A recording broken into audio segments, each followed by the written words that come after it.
नमस्कार विद्यार्थी मित्रांनो, आज आपण आपल्या शरीराच्या एका अद्भुत इंद्रियाबद्दल जाणून घेणार आहोत. आपले नाक आणि वास घेण्याची क्षमता, अर्थात घ्राणेंद्रिय संस्था. आपले नाक म्हणजे फक्त एक चेहराच नाही, तर ते आपल्या 5 महत्त्वाच्या ज्ञानेंद्रियांपैकी एक आहे. फुलांचा गोड सुगंध असो किंवा पावसाळ्यातील मातीचा वास, आपला श्वास आणि वासाची ओळख करून देणारे हे आपले नाक खूप खास आहे. हे छोटेसे नाक एकाच वेळी 2 खूप महत्त्वाची कामे करते. पहिले, श्वास घेण्यासाठी हवेला मार्ग देणे आणि दुसरे, हजारो वेगवेगळ्या वासांचा अनुभव घेणे. श्वास आणि वासाची ही दुहेरी जबाबदारी आपले नाक किती सहजपणे सांभाळते हे पाहूया. पहिला टप्पा म्हणजे हवेचे शुद्धीकरण आणि तापमान नियंत्रण. जेव्हा आपण श्वास घेतो तेव्हा हवा आपल्या नापुड्यांमधून नाकाच्या आतल्या पोकळीत प्रवेश करते.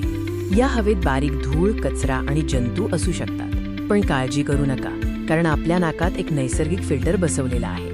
नाकाच्या आत असलेले छोटे केन्स, केस आणि चिकट श्लेष्मा, म्युकस हे फिल्टर म्हणून काम करतात. ते धूळ आणि बॅक्टेरियाला फुफ्फुसात जाण्यापूर्वीच अडवतात. इतकंच नव्हे, तर नाक आत जाणारी हवा फुफ्फुसांसाठी योग्य तापमानाची आणि दमट बनवते.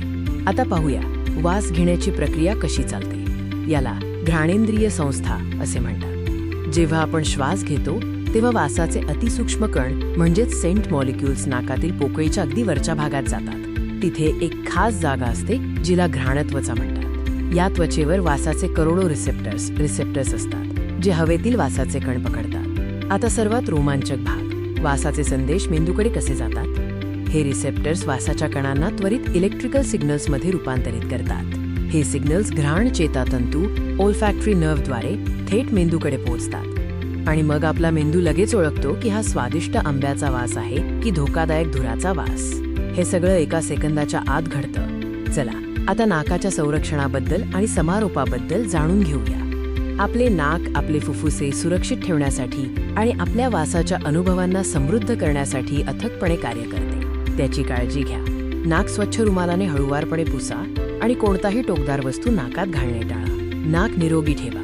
मानवी नाक आणि घ्राणेंद्रिय संस्थेबद्दल माहिती मिळाल्याबद्दल धन्यवाद. भेटूया पुढच्या व्हिडिओमध्ये.